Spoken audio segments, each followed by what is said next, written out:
Hey, good morning, good afternoon, Who Dat Nation. Welcome into the Saints News Network pregame show with myself, Brendan Boylan, and my guy, Bob Rose. Bob, it has been what's felt like forever since the Saints have played a game inside of the Superdome with full capacity, and I do want to start there. Over 370 days since we've seen over 70,000 inside of the Superdome. How do you think that's going to affect the game? And for everybody in New Orleans that's been so excited about the team finally returning in front of all those friendly faces, how do you think the city of New Orleans is responding to finally getting the Saints back? Oh, Brendan, and first of all, good morning, good afternoon to you. Good morning / good afternoon to all of you, Who Dat Nation, and thank you so much for tuning in, to our pregame show. If you'll excuse me during the broadcast, I'm moving stuff around the living room / my game day office, But yeah, listen, this city, this region is keyed up for the Saints' return to the renamed Caesar Superdome.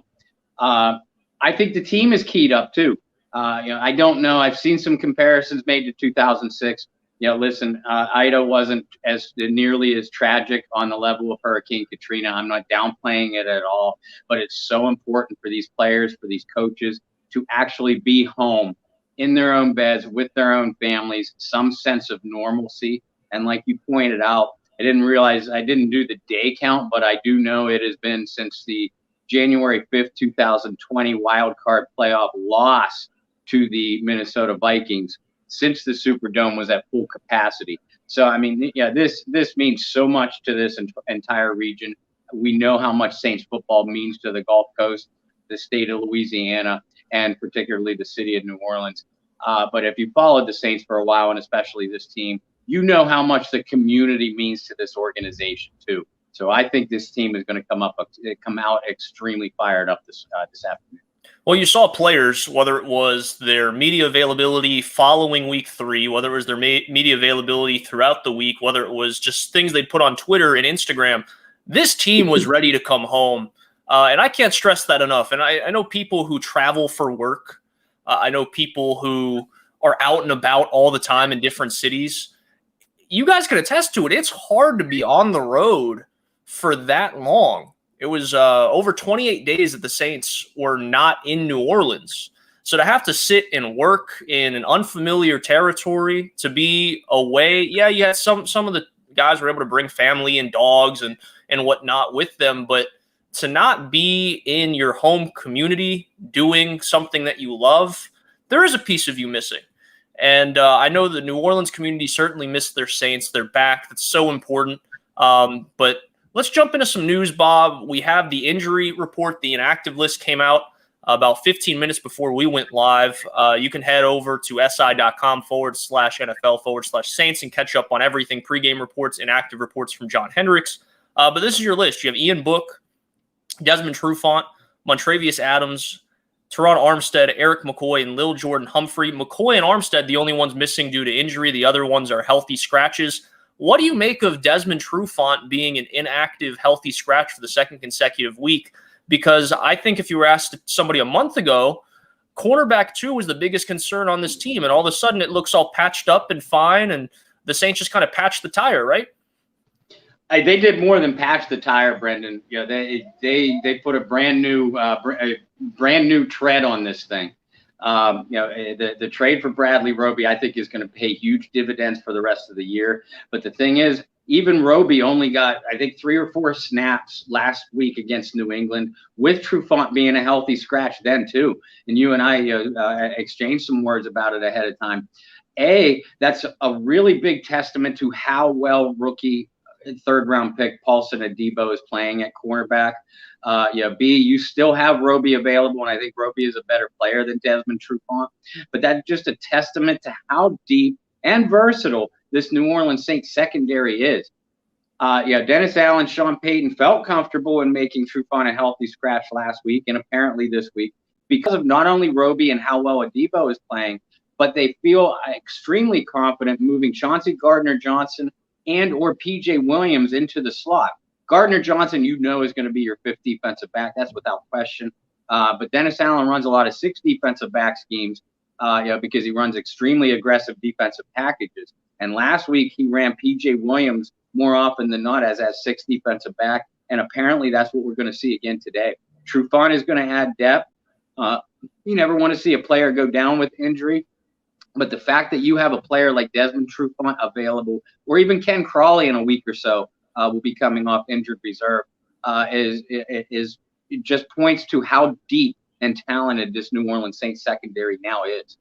Well, let's talk about the other side of the football for the New York Giants, who today are not going to be as deep at the wide receiver position, missing multiple guys. And this is a team that really bolstered up their wide receiver room, getting Kenny Gallaudet in the offseason to a big contract, drafting Tony out of Florida, a guy that you and I were both high on in the draft process. Sterling Shepard had really looked like he was coming into his own. He's going to be inactive today.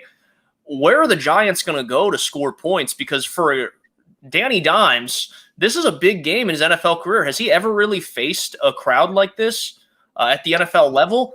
I don't know. And he's also got less weapons than he ever has, especially with a Saquon Barkley, who personally I think he's still around 80% since tearing his ACL last year. And you bring up some great points. I haven't seen the entire Giants injury report, but we knew a couple days ago that Sterling Shepard, like you pointed out, their leading wideout, and a guy I've always liked, Sterling Shepard and deep threat Darius Slayton, who's their third leading receiver, are both going to be inactive today because of hamstring injuries. Now, they do have Kenny Gallaudet, who is an extremely underrated and talented wideout. And like you said, they spent a first-round draft choice on Florida's, Florida Gator Kadarius Toney. They activated John Ross this week. Now, Ross is not going to be much of a threat underneath, but he is a burner that could take the top off a defense. So that's something that the Saints secondary has to be aware of. They really love Colin Johnson, too. I think Colin was a day 3 pick in 2020. Bigger receiver in the mold of little Jordan Humphrey, but a little bit more athletic. So Colin Johnson could see some key targets today if Adebo and Lattimore are able to lock down Gallaudet and Toney. Where I looked for the Giants to go with their passing game is use Saquon Barkley more out of the backfield. That's not something that they have really done so far this year. He has 9 receptions but just for 56 yards. And at tight end, they have Kyle Rudolph, our old friend from Minnesota, that the Saints are extremely familiar with. Rudolph and Daniel Jones are still building up a rapport, but we know how dangerous Kyle Rudolph is as a receiver. And the forgotten man in the New York Giants passing attack is Evan Ingram, a former first-round pick at tight end. He's not as talented or as consistent as Rudolph, but Ingram is a guy who is talented enough as a pass catcher to take the game over. And one thing that we have seen, and we saw it especially in week 2, against Carolina, we saw New England tried to exploit it last week, but without as much success. The Saints have a little bit of trouble staying with multiple tight end formations. We saw Jonnu Smith last week for the Patriots had an opportunity to make some plays, but had some drops or ran some wrong routes. But even Dan Arnold, the now former Carolina Panthers tight end, had some success, a lot of success against New Orleans pass coverage. So you look for Ingram and Rudolph to be extremely active for Daniel Jones. Look for them to use Saquon Barkley more out of the backfield. They're still going to test Lattimore and Adebo with Toney and Gallaudet. Try to get some matchups against maybe P.J. Williams or even Gardner Johnson or Roby in the slot. But with the talent that the Giants have at tight end, that's going to allow Daniel Jones perhaps the opportunity to get rid of the ball quicker on faster, more timing route patterns. And they're going to need to do that to protect him because the Giants are a leaky sieve up front along their offensive line. Well, I'm glad you pointed that out. It's one of the worst offensive lines in football in terms of allowing pressure at their quarterback, And one of the big things for the Saints over the last few weeks, and we've talked about it as well, is Cameron Jordan. Though he hasn't recorded a sack on the season, he's got certainly close. And you look at the amount of hurries he had last week against the New England Patriots. It could be a big day for Cam Jordan and Peyton Turner as well. Those guys could really feast up on a poor offensive line for the New York Giants. Saquon Barkley is just an interesting story for me, Bob, because we know what this guy's capable of. And he is from your neck of the woods right down the road at Penn State, and he was phenomenal. He was the consensus #1 back in his draft. He showed all the skills, all the talent, has that gruesome injury, and still hasn't came into form. And some of that may be the poor offensive line play, but this is also a Giants team, much like the Carolina Panthers, that like to run these guys into the ground.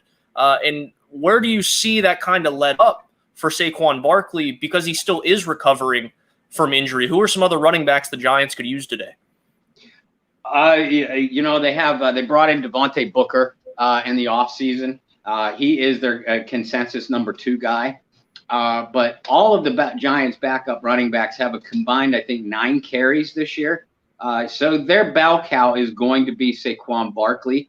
But look for Daniel Jones to be used a lot on RPO options. Quarterback draws, quarterback keepers, design scrambles. Jones is actually the team's leading rusher at 161 yards. Barkley, of course, has more attempts, but he's only averaging about 3.4 a carry. The key for the Giants running game is, whether it's Barkley or Jones, is get those guys to the edge, take advantage of their athletic talents. So you mentioned Cam Jordan, Peyton Turner. You got to throw in Carl Granderson and Tano Passanio, who is playing extremely solid football. Those guys are not only going to have to get after Jones as pass rushers, but they're going to have to maintain discipline and positioning along the edge to make sure Jones doesn't break containment. And you want to eliminate those cutback runs for Barkley. Barkley has a similar running style to Alvin Kamara, actually, if you're looking for a back comparison. Like we mentioned earlier, he's an extremely versatile receiver out of the backfield. But he is an explosive back. He has underrated power between the tackles, but again, they want to create cutback lanes and get Barkley to the edge and in open field. That's going to be the challenge for the Saints. That's not something that the Giants line has been able to do so far. They've not only struggled to get push at the point of attack, like you said, but they've been unable to open up the cutback lanes for Barkley. And to be fair, Saquon does look a little bit tentative through the first 3 games, at least in my opinion. He might be 100% physically healthy, but it takes a running back traditionally about a year to a full calendar year to recover from an ACL surgery before they have full confidence in that cutback ability. But once that switch clicks on for Barkley, assuming he is healthy, he's going to be a force to contend with, and something that the Saints are going to have to maintain, not only along the defensive line, but that linebacking core as well. What an interesting point you just made about the ACL injuries. I think we can expand on that. It's not just running backs. It's not just the NFL. You can look across sports for anybody that's gone through any sort of major surgery, particularly to their knee. It takes a long time mentally to trust that again. You might feel some sort of tightness, some stiffness in your knee, and the first thing your mind thinks is, oh gosh, I did it again. So being able to fully trust yourself is a big part of it. Let's look at the New York Giants defensively and look towards the New Orleans Saints offense. The Giants lost one of the most underrated linebackers in football, in my opinion, one of the most sure tackling linebackers in football, Blake Martinez, to an ACL injury. And there is some depth at the linebacking spot for the New York Giants, but I wouldn't call it a strength of theirs defensively. If anything, that secondary that played so well last year, that's been questionable this year, may be their strength, particularly because they have some athletes, Bob. They have a guy like Jabril Peppers and Adoree Jackson, where if you throw on their college tape, those guys played offense, defense, special teams, receiver. They were Taysom Hills of the college level, but they can keep up with anybody with the New Orleans Saints. Can you see one of those guys be assigned to keep up with Deontay Harris specifically because of speed for speed, or a guy like Alvin Kamara? And how did the Giants scheme, particularly losing what I think could be their best defensive player for the season? Well, and I agree with you. I think Blake Martinez is their best, at least all-around defensive player, and their leading tackler the last couple of years. So he is certainly a big loss. That gives me an indicator that Alvin Kamara is going to be more heavily used in the passing game. Like you said, the Giants have some depth at interior linebacker, but nobody with the athletic ability that's going to be able to keep up with Kamara. On paper, this Giants team's strength on defense should be their secondary, but they haven't played up the capabilities. The film that I watched coming in, they're playing an awful lot of off coverage and loose coverage. not taking advantage. I mean, Adoree Jackson and James Bradbury are two terrific athletes at cornerback. Bradbury's coming off of a Pro Bowl year, and we know him from pretty well from Carolina. We know that he's at his best when he's asked to get in a receiver's face. So why the Giants are playing off coverage like that, I'm not sure. If they do that again today, you have to believe that that's going to be a massive advantage for Jameis Winston in that passing attack, because Winston and his receivers just have not gotten on track, even in both victories, where the Saints put up some points. It wasn't because of the passing game. So that timing, that rhythm for Winston and his receivers aren't there. If the Giants play off coverage again, that feeds right into Sean Payton's offensive game plan's hands. But like you said, Bradbury, Adoree Jackson are more than capable of manning up on Marquez Callaway, Kenny Stills, Deontay Harris. As we've talked about, it feels like a lifetime, but it is certainly every single week this season. Somebody in that Saints receiving corps is going to have to step forward and make a play. We saw Deontay and Kenny make a couple of plays last week. Marquez made that beautiful save, of Winston's Hail Mary in the end zone against the Patriots. It's going to be that kind of play that this receiving corps, be it as a group or one individual, has to make more often, because the Giants have the talent to play you man to man, and then unleash their pass rush, which I believe is a very formidable crew that is going to be able to pressure Winston, something that the Saints have struggled to do with pass protection thus far. Well, let's read some of these numbers out to you, Bob, before we get into that offensive line that's a little beat up and what the Saints are going to do rushing the football. The Saints, 31st in the league in total yards per game, passing yards per game, and big plays of over 20 yards. And then yards per play, 29th at 4.3 yards per play. This is unforeseen territory for a Sean Payton offense. And you just pointed it out, is even in the Saints' victories, it's been the defense that's carried them to victories. This isn't the Drew Brees era of Saints football where we're seeing the offense carry the defense. It's a new era of Saints football. So with that being said, you pointed out some of these receivers have to make plays. I think that Callaway's first touchdown, that is definitely a stepping stone. And the fact that Jameis said, I was just trying to throw the ball away, whether he was serious about that or whether it was just kind of a little joking ha-ha that Callaway saved him, I think that is a confidence booster for a guy like Marquez Callaway to finally get in the end zone. It feels like a long time for Callaway. But looking at the Saints and what they're going to be able to do against this Giants team and what maybe they need to do, a guy that you and I have talked about quite a lot, whether it be on this, whether it be in articles, whether it be the Bayou Blitz that you guys had earlier this week, Tony Jones Jr. was a guy that we expected to take some of the carries that Latavius Murray had last year. And we're seeing less and less of Tony Jones and more of Alvin Kamara. And while that's not a bad thing, Kamara's only got 10 catches through 3 games, which you mentioned today with Blake Martinez being out. Maybe the Saints are finally able to get him back into more of that passing attack. But what do we see out of Tony Jones Jr.? Is this a game where the Saints could utilize him and take some pressure off Jameis and maybe find some of that balance they've been looking for so far this season? Yeah, Brandon, I think this is a game that Tony Jones Jr. Could get on track if he's used. Sean Payton had a certain level of trust in Latavius Murray, and you could see why. He was an established veteran. Payton has still got to build up that trust in Jones. He knows his abilities. That's why he's on the team. That's why he moved on from Latavius.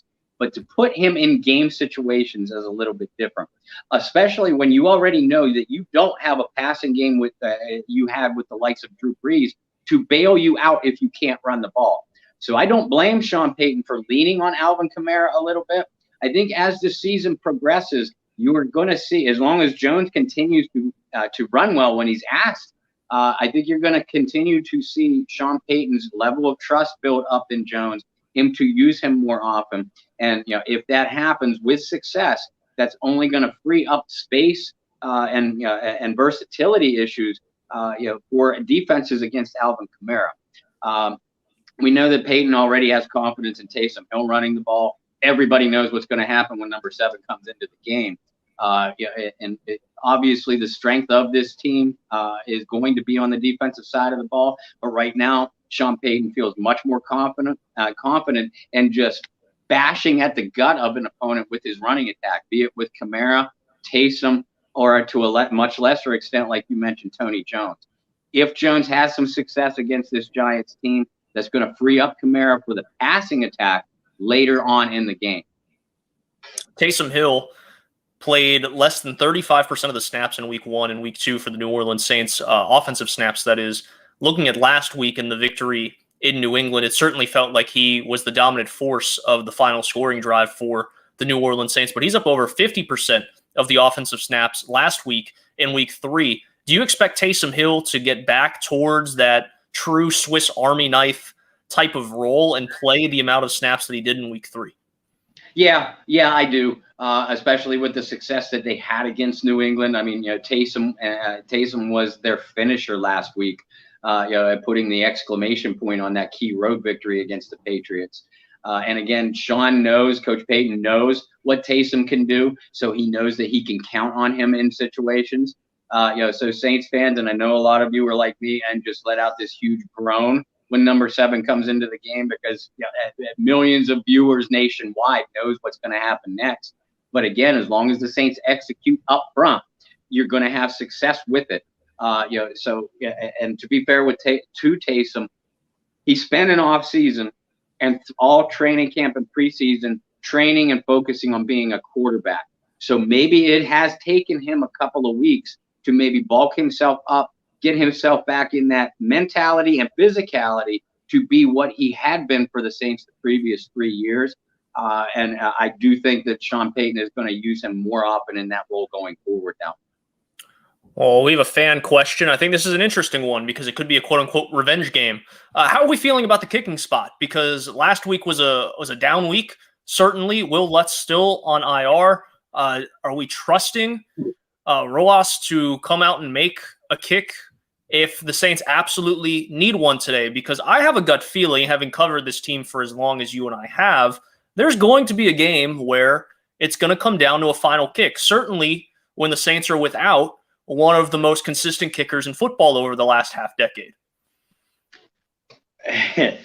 D, I love you, girl. Thank you for your question.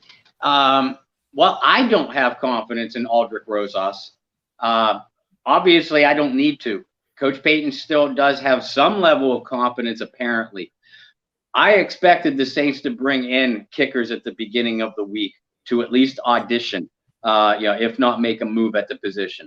I'm not surprised that they haven't activated Will Lutz with that core muscle injury. You want to make sure it's 100% healed before you roll him back out there. It wouldn't surprise me to not see Lutz until the Seattle game after the bye week, actually.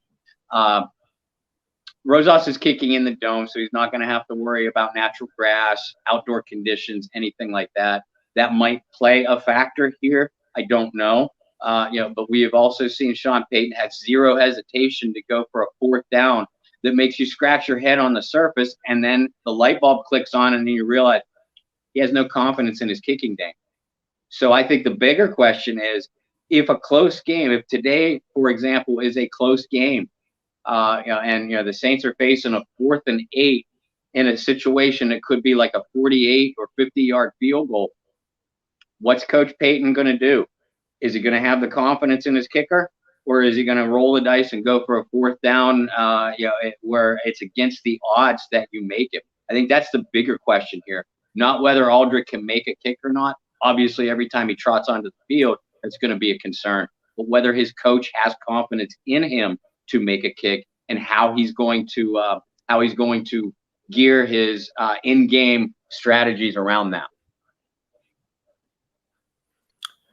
Yeah, I agree. I think a lot of it has to do, especially with the kicking game, what kind of confidence coach has. I'm with you. I'm surprised because we've seen kickers on much shorter leashes under Sean Payton's tenure in New Orleans. How did the Saints not have 5-6 different kickers try out on Monday or Tuesday, at least to send a message and say, hey, listen, I know that Will's coming back at some point, but you got to make your kicks, because the Saints, with those missed kicks, and especially with the Patriots scoring in the 4th quarter to make it a 1-score game, those kicks could end up coming back to bite the Saints in the butt. And thankfully for the Who Dat Nation and the Saints, it didn't. But the kicking game, we've been spoiled. Saints fans have been spoiled. Us as analysts have been spoiled, because for a stretch there, we didn't know who the Saints kicker was week to week. Yeah. And for the last couple of years, Will Lutz has been everything you could hope for and more in terms of consistency. Let's look at what Marcus said to us. Have to get Alvin more in the passing game. Yeah, we talked about that a little bit. The Saints have a really good opportunity to do that this week. As we wind down, about 5 minutes left in our pregame show, Bob, I do want to talk about one thing, sort of Saints related, is Tom Brady is going to more than likely surpass Drew Brees in the all-time passing yards career list today.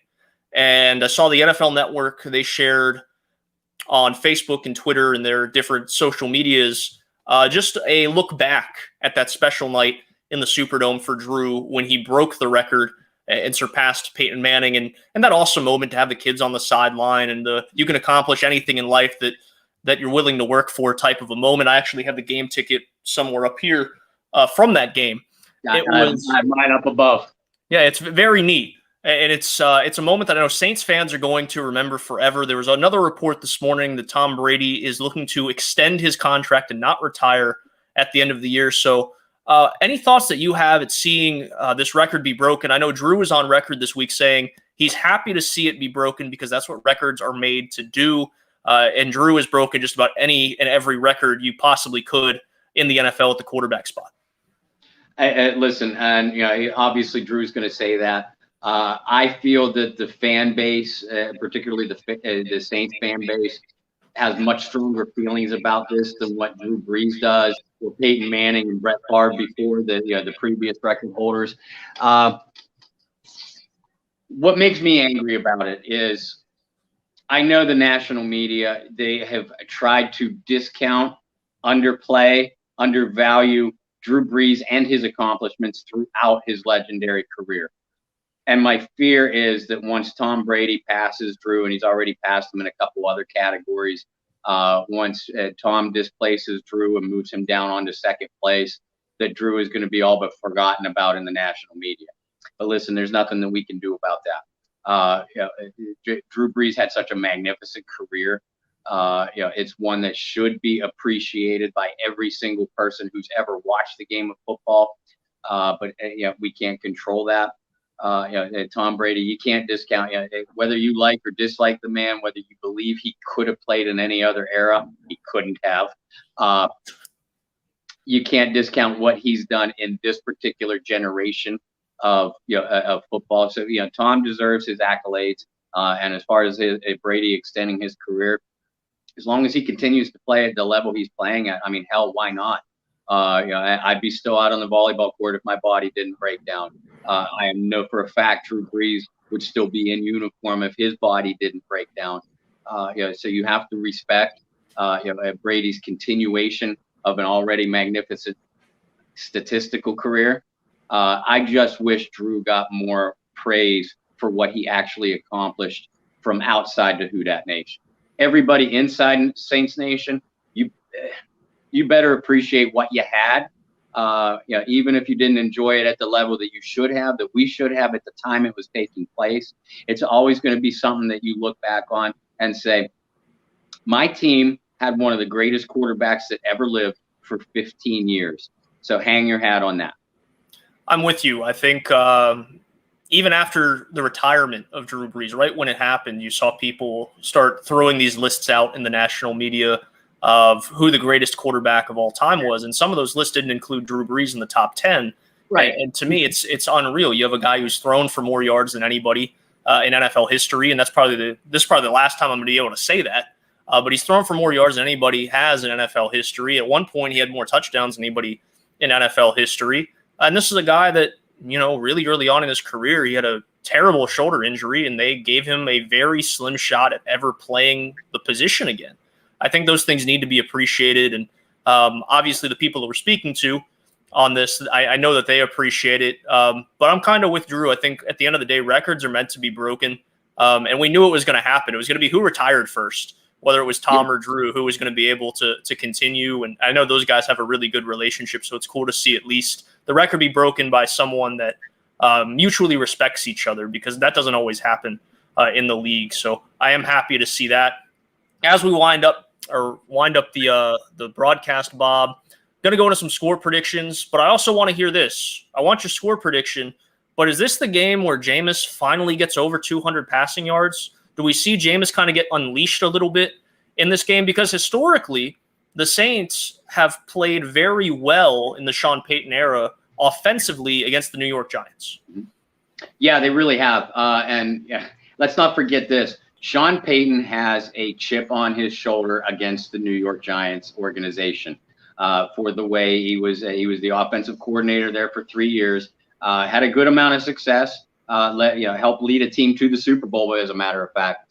But Jim Fossil was the coach at the time, and Sean's last year with New York, he took away play calling responsibilities because the quarterback, Kerry Collins, was struggling with the accuracy. And Sean says in his book, excellent read, by the way. Sean says in his book how angry he was, and even years after joining and taking over the New Orleans Saints, every time they faced the New York Giants, Sean felt like he had a little bit extra to prove. And his nickname throughout social media is Petty Payton, and you can understand why. It's a moniker that very much fits. So I think Sean Payton is going to have a more aggressive game plan offensively than what we have seen so far.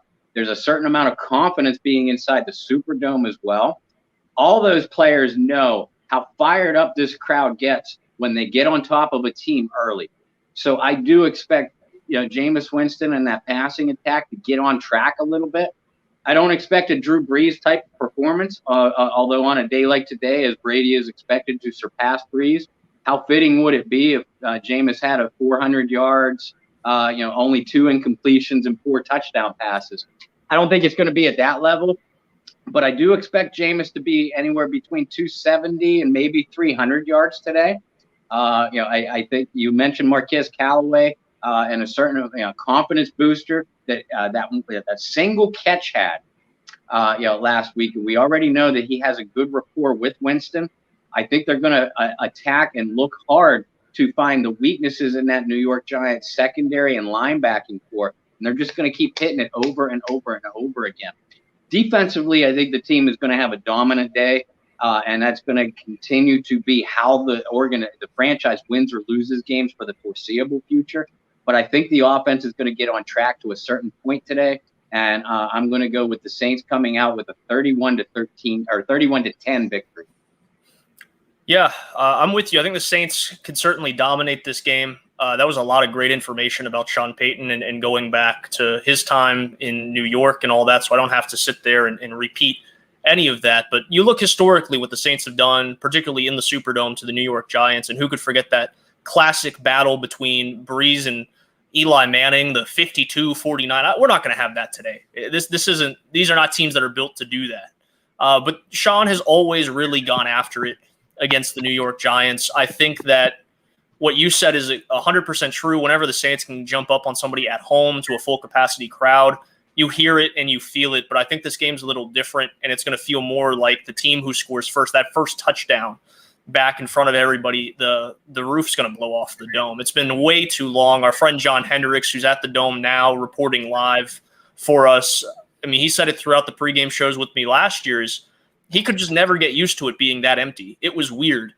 So I think it's a rejoiceful moment for the team, the players, the city, and I think the Saints ride that. I'm going to take them 35-3 in this game. I think the defense is just that dominant today. It definitely has a feel, not quite like 06, not quite like the return to the Dome, but you sort of have some of those emotions and some of those feelings. And if you go back to that moment, which they actually just celebrated an anniversary of that block kick for Steve Gleason, so I wanted to give him his due diligence there. But, they say nobody could have beat the Saints that day. I don't know if it's going to be that far, but I do feel like the Saints have all the momentum in the world today, and there's no reason they should not come out on top and play what should be their best game of football this season. The defense has been that good, Bob. Number 1 scoring fantasy defense in all of football. I was shocked when I had to type that out this week in my fantasy article. I said, there's no way, because none of us would have thought that. There's no way the Saints have the best scoring fantasy defense. So, guys, if you have the Saints defense, play them this week because they've been that good. But, Bob, where can they follow you on social media? Where can they keep up with all of your work? We're going to be back at halftime as well, so make sure you tune in then. Yeah, folks, first of all, thank you for tuning in with us, this afternoon.